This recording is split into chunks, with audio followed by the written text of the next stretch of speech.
அஸ்ட்ரோசைன் channel வாயிலாக உலகெங்கும் வாழ்ந்து கொண்டிருக்கும் சகோதர சகோதரிகளுக்கு அன்பார்ந்த வணக்கங்கள் மற்றும் வாழ்த்துக்கள். இன்றைய பதிவானது சுக்கிர பெயர்ச்சி பலன்கள். இந்த சுக்கிரன் என்பது பொதுவாக கலத்திர காரகன், திருமண காரகன் அப்படின்னு நம்ம சொல்லுவோம். அதே சமயத்தில் அனைத்து விதமான சுக போகங்களுக்கு காரணகர்த்தாவாக விளங்கக்கூடிய அந்த சுக்கிரனுடைய பெயர்ச்சியானது இந்த மே மாதம் 30ஆம் தேதி நடக்க இருக்கிறது. வண்டி வாகனத்துக்கு காரக கர்த்தாவாக இருப்பது அந்த சுக்கிரன். ஜவுளி சம்பந்தப்பட்ட துறைக்கு சம்பந்தப்பட்டது, அனைத்து விதமான கலைத்துறைக்கு சம்பந்தப்பட்டது, அழகு, கலை, காவியம் சம்பந்தப்பட்ட, இசை சம்பந்தப்பட்ட துறைக்கு சொந்தக்காரர் அந்த சுக்கிர பகவான். அந்த சுக்கிரனுடைய பெயர்ச்சியானது இதுவரைக்கு காலச்சக்கரத்தினுடைய 12வது வீடான மீனத்தில் இருந்தார். இப்போ காலச்சக்கரத்தினுடைய முதல் வீடான மேசத்துக்கு பெயர்ச்சி ஆகிறார். ஸோ இப்படி பெயர்ச்சியாகக்கூடிய இந்த காலகட்டத்தில் என்ன மாதிரியான பலன்கள், சாதகம் பாதகங்களை பற்றித்தான் இந்த பதிவில் நம்ம டீட்டெயிலாக பார்க்க போகிறோம். அதற்கு முன்னால் நம்மளுடைய சேனலை நீங்கள் ஃபர்ஸ்ட் டைம் பார்ப்பவர்கள் என்றால் மறக்காமல் சப்ஸ்கிரைப் பண்ணிக்கிங்க. துலாம் ராசி அன்பர்களே, வருகின்ற மே மாதம் 30ஆம் தேதி சுக்கிர பெயர்ச்சி.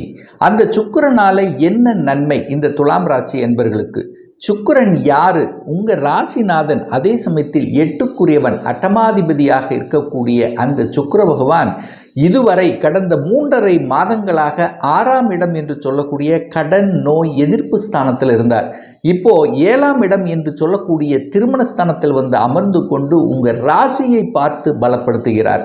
அப்போ கடந்த 3.5 மாதங்களாகவே கொஞ்சம் ஒரு எதிர்ப்பு, பகை, பிரச்சனை என்கின்ற தன்மையில் இருந்த இந்த துலாம் ராசி அன்பர்களுக்கு இப்போ அது சுத்தமாக மறையப் போகிறது. கடனை படிப்படியாக குறைக்கக்கூடிய தன்மைகள், சாத்தியக்கூறுகளை நிச்சயமாக உருவாக்கும். அதே சமயத்தில் உங்கள் மனசு நன்றாக இருக்க போகிறது. 2 மாபெரும் சுபர்கள் சுக்கிரனும் குருவும் உங்கள் ராசியை பார்த்து புனிதப்படுத்துகிறது. அப்போ நீங்கள் நல்லா இருக்க போகிறீங்க. உங்கள் மனதில் எழுந்த அத்தனை நெகட்டிவ் தன்மைகள் இப்போ விலகப் போகிறது. பாசிட்டிவ் எண்ணங்களை உருவாக்கும், நல்லவைகளை நினைக்கக்கூடிய தன்மை இருக்கிறது. அப்போது உங்களுடைய ஆசைகளை நிறைவேற்றி கொள்ளக்கூடிய ஒரு காலகட்டமாக இந்த சுக்கிரன் பெயர்ச்சியானது நிச்சயமாக அமையும். அதே சமயத்தில் அந்த சுக்கிரன் பார்த்தீங்கன்னா 7ஆம் இடமான திருமணஸ்தானத்தில் உட்கார்ந்திருக்கார். நிறைய துலாம் ராசி என்பர்களுக்கு இந்த காலகட்டம் திருமண காலகட்டமாக நிச்சயமாக அமையும். என கலத்திர காரக கிரகம் என்று சொல்லக்கூடிய அந்த சுக்கிர பகவான் திருமணஸ்தானத்தில் போய் அமர்ந்திருக்கார். கடந்த 1 வருடங்களாகவே குரு பகவான் 8ஆம் இடத்தில் இருந்தார். இப்போ 9ஆம் இடம் என்கின்ற பாக்யஸ்தானத்தில் அமர்ந்து கொண்டு உங்கள் ராசியையும் தைரிய வீரியஸ்தானத்தையும் 5ஆம் இடமான அதிர்ஷ்டஸ்தானத்தையும் பார்க்கின்ற காரணத்தால் திடீர் அதிர்ஷ்ட வாய்ப்புகளாக திருமண வரன் அமையும். அப்போது ஒரு உறவு உங்களுக்கு கிடைக்கப்பெறுகிறது. அதாவது ஆணாக இருந்தால் பெண்கள், பெண்களாக இருந்தால் ஆண்கள். அப்போ திருமணம் நடக்கக்கூடிய ஒரு அமைப்புகளையும் சந்தர்ப்பங்களை உருவாக்கும்.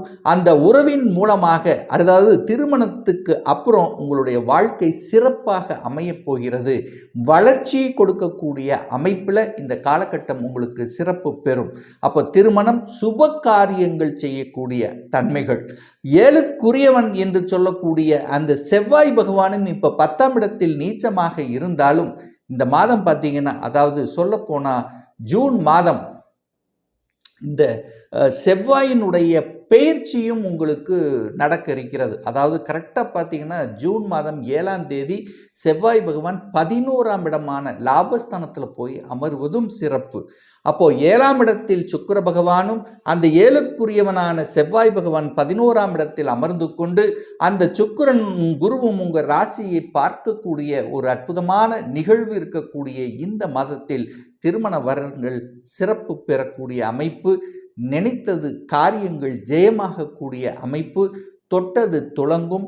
கலைத்துறையில் இருக்கக்கூடிய இந்த துலாமுக்கு பார்த்தீங்கன்னா ஏற்றத்தை கொடுக்கக்கூடிய அமைப்புங்கிறது சிறப்பு பெறும். நிறைய கலைத்துறையில் இருக்கக்கூடிய சினிமா சம்பந்தப்பட்ட துறை, ஊடகம் சம்பந்தப்பட்ட துறையில் இருக்கக்கூடிய அத்துணை இந்த துலாம் ராசி அன்பர்களுக்கு புதிய புதிய ஒப்பந்தங்கள் வரக்கூடிய தன்மை, புகழை தரக்கூடிய தன்மை, உங்களுக்குண்டான அங்கீகாரம் கிடைக்கக்கூடிய வாய்ப்புகள், சந்தர்ப்பங்கள் இந்த காலகட்டம் சிறப்பு பெறும். குழந்தை பாக்கியம் கிடைக்குமா அப்படின்னு நீங்கள் கேட்டிங்கன்னா, நிச்சயமாக குழந்தை பாக்கியம் கிடைக்கக்கூடிய அமைப்பு இருக்கிறது. எத்தனையோ செலவு செய்தோம், எத்தனையோ ட்ரீட்மெண்ட் எடுத்தோம், இப்போ உங்களுக்கு நினைத்தவாறே குழந்தை பாக்கியம் கிடைக்கக்கூடிய அமைப்பு. ஏன்னா 5ஆம் இடம் என்று சொல்லக்கூடிய அந்த குழந்தை ஸ்தானத்தை அந்த குருவினுடைய பார்வை பெற்றிருக்கின்ற ஒரு காரணத்தால் நிச்சயமாக அந்த 7ஆம் இடத்தில் இருக்கக்கூடிய சுக்கிர பகவான் கேதுவுடைய நட்சத்திரத்தில், அதாவது வைத்தியம் என்று சொல்லக்கூடிய கேதுன்னா ஒரு மருத்துவ கிரகம் அல்லவா, அதனுடைய நட்சத்திரத்தில் இருக்கிறதுனால யாரெல்லாம் ட்ரீட்மெண்ட் செய்து கொண்டிருக்கிறீர்களோ அவர்களுக்கு சக்சஸ் கொடுக்கக்கூடிய அமைப்பு. அப்போ ஒரு புதிய உறவு உங்களுக்கு கிடைக்கப் போகிறது. அந்த குழந்தை உறவால் இழந்ததை அத்தனையும் மீட்டெடுக்கக்கூடிய, உங்கள் குடும்பத்தில் மகிழ்ச்சியும் சந்தோஷத்தை தரக்கூடிய அமைப்பு என்பது இந்த மாதம் சிறப்பு பெறுகிறது அப்படின்னு நான் சொல்வேன். அதே சமயத்தில் ஒரு சிலருக்கு காதல் சார்ந்த விஷயங்கள், காதலில் இருக்கின்றவர்கள் காதல் திருமணம் செய்யக்கூடிய சந்தர்ப்ப சூழ்நிலைகளை உருவாக்கக்கூடிய அமைப்பும் இருக்கிறது. அதே சமயத்தில் பார்த்தீங்கன்னா கடல் கடந்து செல்லக்கூடிய அமைப்பு நிறைய துலாம் ராசி என்பர்களுக்கு ஏற்பட போகிறது. அதாவது வேலைக்காகவோ அல்லது சொந்த தொழிலுக்காகவோ அதாவது ஒரு பிரயாணத்துக்காக, தூரதேச பிரயாணங்கள் எதுக்காக போகிறோம்? ஒன்று வேலைக்காக போகிறோம், அல்லது தன்னுடைய தொழில் அமைப்பதற்காக போகிறோம், அல்லது தன்னுடைய ட்ராவல் எதுக்காக போகிறோம்? தன்னுடைய ஆசைகளை பூர்த்தி செய்யக்கூடிய ஒரு டூரிஸ்டாக போகக்கூடிய தன்மை. ஸோ எப்படியோ வெளிநாட்டு தொடர்புகளை கொடுக்கக்கூடிய அமைப்பு இந்த மாதம் சிறப்பு பெறும் இந்த துலாம் ராசி அன்பர்களுக்கு. இந்த சுக்கிரன் அப்படிங்கிறது யார் அப்படின்னா இந்த டெக்ஸ்டைலுக்கும் அவர் தான் காரணம். அப்போ யாரெல்லாம் துணி சம்பந்தப்பட்ட டெக்ஸ்டைல் சம்பந்தப்பட்ட துறையில் இருக்கின்றவர்களுக்கு புதிய ஒப்பந்தங்கள், வெளிநாட்டு ஒப்பந்தங்கள் உங்களுக்கு தேடி வரும். ஸோ அதுவும் நல்லா இருக்குது. அப்போது இம்போர்ட் எக்ஸ்போர்ட்ஸ் துறையில் இருக்கக்கூடிய துலாமுக்கு சிறப்பு பெறக்கூடிய ஒரு பயிற்சியாக அமையும். அதே சமயத்தில் பெண்களுக்கு சிறப்பாக இருக்கும். ஏன்னா பெண்கள் சார்ந்த சுக்கிரன்ங்கிறது பெண்ணை குறிக்கக்கூடிய ஒரு கிரகம். அது 7ஆம் இடத்திலிருந்து உங்கள் ராசியை பார்க்கிறார் அல்லவா. அப்போ பெண்கள் சம்பந்தப்பட்ட, பெண்கள் சார்ந்த துறையில் இருக்கக்கூடியவர்களுக்கு பெண்களால் உங்களுக்கு சில வகை ஆதாயம், அனுகூலங்களை கிடைக்கக்கூடிய அமைப்பு இருக்குது.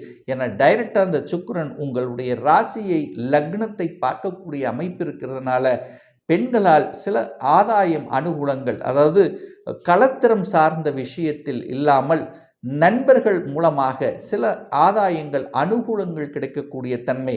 ஆண்களாக இருந்தால் பெண்கள் சார்ந்த விஷயத்தில், பெண்களாக இருந்தால் ஆண்கள் சார்ந்த விஷயத்தில் ஏதாவது ஒரு நன்மைகள் நடக்கக்கூடிய வாய்ப்புகள், சந்தர்ப்பங்களை உருவாக்கும். அதாவது உங்களுடைய பாஸ் பெண்களாக இருப்பாங்க அல்லது ஆண்களாக இருப்பாங்க.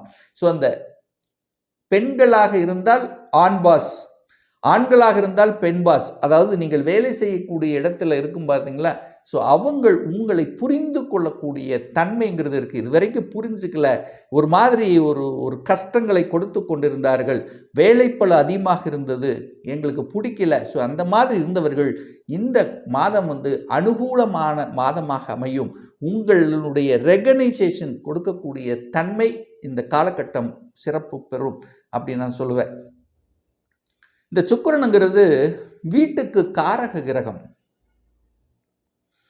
ஸோ நிறைய பேர்த்தினுடைய ஆசைகள் ஒரு வீடு வாங்கணும், ஒரு இடம் வாங்கணும் என்கின்ற எண்ணம் உதயமாகும். ஒரு இடத்தையாவது வாங்கி போட்டுடலாமே, அப்புறம் பின்னாடி வீடு கட்டிக்கலாம். அல்லது ஒரு சிலர் ஏன் நான் வீடு கட்டணும், கட்டின வீட்டை ஏன் விலைக்கு வாங்கக்கூடாது. ஸோ அந்த மாதிரியான எண்ண ஓட்டங்களை கொடுக்கும். ஒரு சிலர் கட்டி பாதியில் இருந்தது அதை எடுத்து முடித்து விடலாம் என்கின்ற எண்ணம் இருக்கும். ஒரு சிலர் வீட்டை ஆல்டர் பண்ணிடலாம் ஸோ அப்படிங்கிற எண்ணத்தை கொடுக்கும்.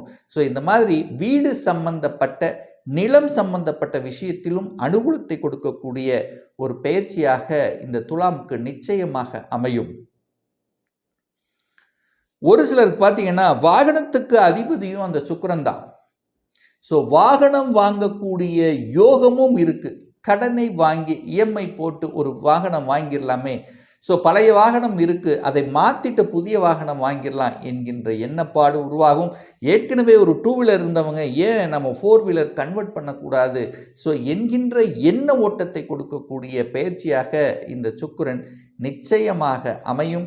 அனைத்து விதமான, அதாவது வீட்டுக்கு தேவையான பொருள்களை, எந்த பொருள் வாங்கணும்னு ரொம்ப நாள் எய்ம் பண்ணிட்டு இருந்தீங்களோ அந்த பொருள்களை வாங்கக்கூடிய அமைப்பு என்பது இந்த மாதம் சிறப்பு பெறுகிறது அப்படின்னு நம்ம எடுப்பேன். குடும்பத்தில் சுக்கிரன் அப்படின்னாலே சுகம்.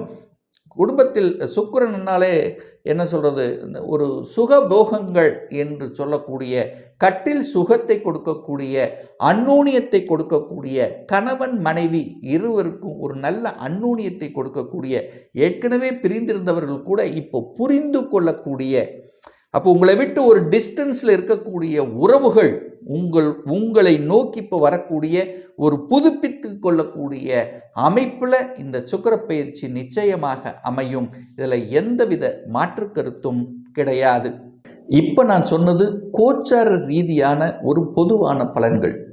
உங்கள் ஜாதகத்தில் சுக்கிரன் எப்படிப்பட்ட நிலையில் இருக்கார், எங்கே இருக்கார், என்ன ஆதிபத்தியம் பெற்றிருக்கு, எந்த கிரகங்களோட இணைவு பெற்றிருக்கு, சுப கிரகங்களினுடைய தொடர்பில் இருக்கா, பாவ கிரகங்களினுடைய தொடர்பில் இருக்கா, இப்போ என்ன தசாபுத்தி நடக்குது என்பதை பொறுத்து அதனுடைய பலன்கள் வேறுபடும்.